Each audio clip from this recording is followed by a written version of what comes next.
Opposition کا پورا زور ہے کہ حکومت نے غلط بجٹ پیش کیا, جھوٹ بولا. حکومت کہہ رہی ہے بہترین بجٹ پیش کیا.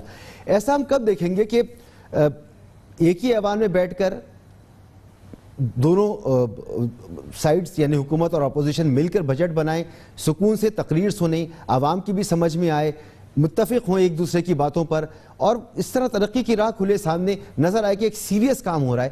شاہ صاحب ایسا کب ہو سکے گا؟ آپ ایک طویل عرصے سے اس سیٹ اپ کا حصہ ہیں. دیکھیں یہ تو ہمارا سسٹم ہے نا. اب یہ اس بجٹ کو آپ دیکھ لیں, میں نے 10-12 سال میں اس طرح کا ٹرانسفارمیشنل اور جو بجٹ ہے جو ری الائنمنٹ کر رہا ہے, پروڈکشن کے انسینٹیوز دے رہا ہے, انویسٹمنٹ کے انسینٹیوز دے رہا ہے, کمپیٹیٹیونیس کے انسینٹیوز دے رہا ہے, ایف بی آر کی ریفارمز کی بات کر رہا ہے, لو کاسٹ ہاؤسنگ کی بات کر رہا ہے, اور جو لوگ آپ کے سوشل پروٹیکشن جو جن کو ضرورت ہے اس کی بات کر رہا ہے. تو دس از واٹ از نیڈڈ. ٹھیک, تو یہ تو سب ٹھیک ہے, مگر میرا بنیادی سوال یہی ہے کہ ہم دیکھنا چاہتے ہیں کہ حکومت اور اپوزیشن اس اہم معاملے پر ایک پیج پر ہوں. ہم جاننا چاہتے ہیں کہ ہم دیکھ سکیں کہ کب تک. اندیل ابا صاحب آپ بتائیے گا, آپ ایوان کے اندر بیٹھتی ہیں, یہ کیسے ممکن ہو سکے گا کہ کم از کم اس چیز پر تو اتفاق ہو جائے جو پاکستان کا سب سے سیریس معاملہ ہے, معیشت.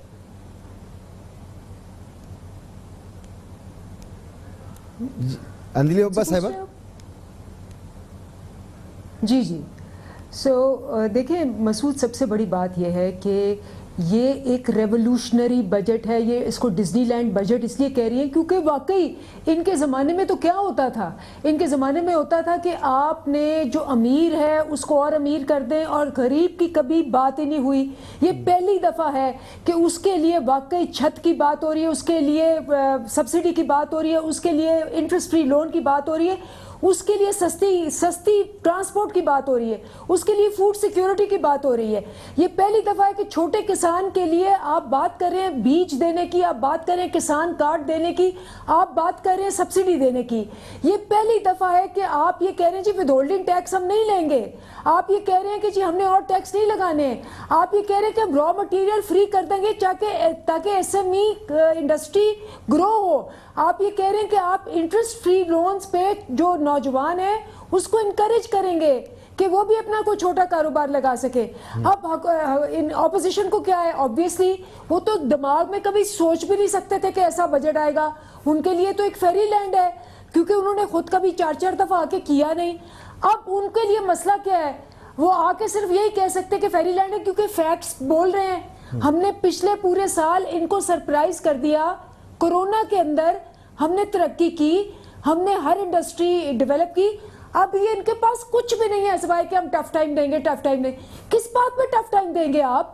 ہم نے انڈسٹری گرو کی 9%, ہم نے سروسز گرو کی 4.5%, ہم نے ایکسپورٹس 30 بلین پہ لا کے کھڑی کر دی, ہم نے اپنی گروتھ جو ہے وہ 4% کر لی ہے. ہمارے متعلق فوربس لکھ رہا ہے, ہمارے متعلق جے پی مارگن لکھ رہا ہے. ابا صاحبہ آپ کا بہت بہت شکریہ. ڈاکٹر سلمان شاہ صاحب آپ کا بہت شکریہ. نفیسہ شاہ صاحبہ ہمارے ساتھ موجود تھی, آپ کا بہت بہت شکریہ. اور حکومت کہہ رہی ہے بڑا زبردست بجٹ ہے, ہوگا بھی, لیکن سوال پھر وہی ہے, کیا تعلیم, صحت, انصاف یہ لوگوں کو ملنا شروع ہو جائے گا, انصاف کا معاشرہ قائم ہو جائے گا اس بجٹ کے بعد؟ اجازت دیجیے, اللہ حافظ.